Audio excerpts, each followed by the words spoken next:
interesting facts about famous people. The most dramatic shootouts in the West. As opposed to the traditional face-to-face Western duel, the shootout is more of a free-for-all, with guns a-blazing. Today, we will delve into some Westerns that have great shootouts between the good and the bad guys. So keep your head down and enjoy the thrills and spills. If you enjoy this video, hit the notification button to get my new videos. If you want to check out my many other videos, head over to my channel. The link is in the description. Let's get into it.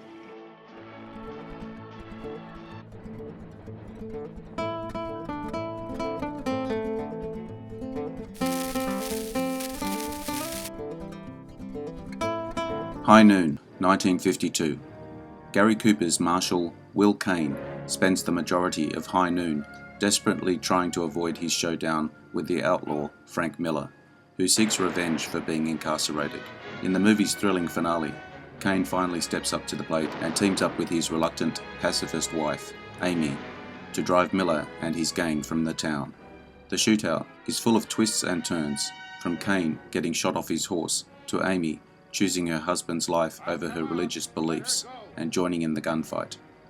Cooper took home an Oscar for his performance, a great black and white classic.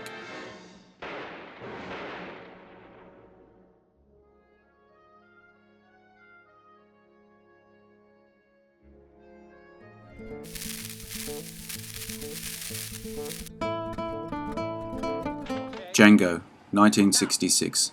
The climatic shootout of this essential spaghetti western, Django, brings the emotional arc of the story full circle. Franco Nero's gunslinger is avenging the death of his former lover, Mercedes Zarro, at the hands of the evil Major Jackson. In the finale, a broken-handed Django removes the trigger guard from his pistol and then pushes the trigger against Zarro's headstone to gun down Jackson and his henchmen. This bloody ending is both grisly and surprisingly poetic.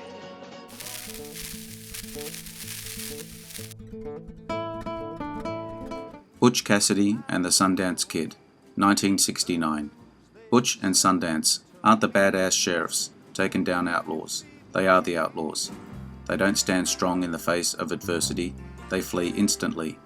In the film's finale, the duo is surrounded by the Bolivian army, left with no escape. What makes this shootout so memorable is the ambiguity. Butch and Sundance have no hope of survival, but the movie freeze frames before their inevitable death, to highlight the naive optimism they maintain in spite of facing certain doom.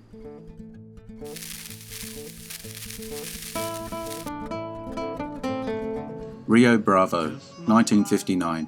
For most of the film, Rio Bravo is a laid-back movie as John Wayne's sheriff, John T. Chance, sits around with his new deputies and waits for a gun-toting gang to arrive. When the gang gets to town, director Howard Hawks indulges in a high-octane shootout sequence.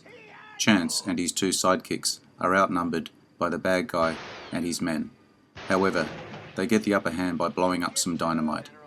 A lot more dialogue-driven than the average Western movie, this climatic scene has more than enough action to make up for it.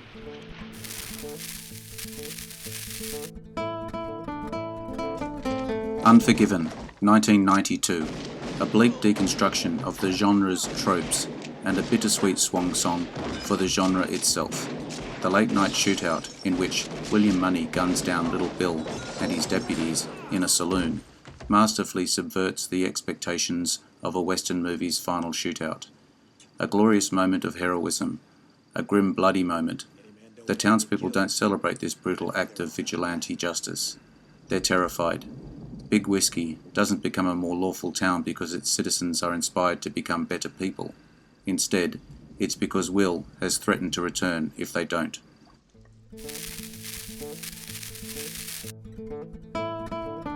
Shane, 1953. When Alan Ladd's ex-gunfighter learns that villains are planning to double-cross his employer during a late-night negotiation at a saloon, he heads into town himself to stop them. Like Unforgiven, Shane takes a subversive approach to its climactic action. Although the locals would have celebrated Shane for killing the baddies who were tormenting them. He feels as though he can't settle down into a peaceful life, so he moves on, riding off into the night. Shane had a just reason to kill Jack Wilson and the Riker brothers, but that doesn't change the fact that there's no living with a killing.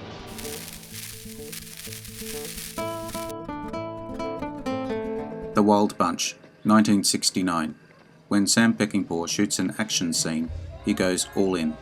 In his gritty revisionist western epic, The Wild Bunch, the band of outlaws is eventually met by the full force of the Mexican Federal Army, but they don't go down without a fight. Dubbed the Battle of Bloody Porch, it's one of the most crazy shootout sequences in film history, especially when the machine gun appears.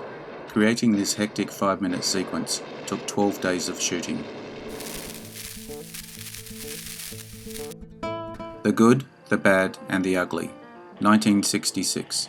The king of Western movie shootouts is the showdown between the three title characters in Sergio Leone's The Good, the Bad and the Ugly.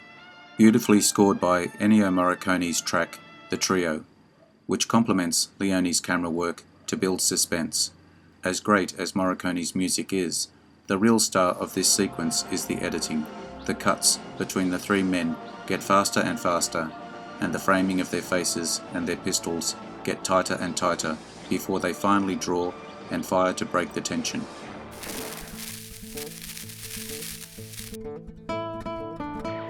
The Magnificent Seven, 1960. A bandit, Calvera, terrorizes a small Mexican village each year. Several of the village elders send 3 men to the United States to hire gunmen to help them. They end up with 7, each joining for his own reason.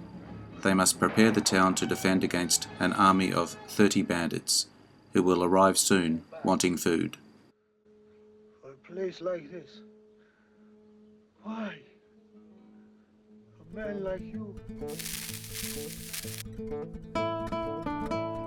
Gunfight at the OK Corral, 1957. The actual gunfight took place on October 26, 1881, and lasted 30 seconds, resulting in 3 dead men after an exchange of 34 bullets. The fictional gunfight in this movie took 4 days to film and produced an on-screen bloodbath that lasted 5 minutes. When the OK Corral fight commenced, one of the Earp brothers fired a shotgun at the wagon the Clanton gang was in. Ike yells, "Shotgun," and they duck. The pellets from the shotgun blast are clearly seen hitting the canvas on the wagon, forming a large circle with the many different pellet holes. 2 scenes later, when they return to the same canvas, all the pellet holes are gone.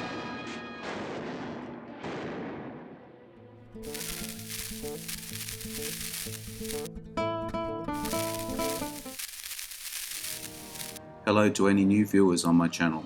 Thanks for your time today. I hope you enjoyed this video. I appreciate your likes and subscribers. Don't forget to hit the notification button to get my new videos. Share with your friends. Drop me your comments. Bye for now. See you again soon.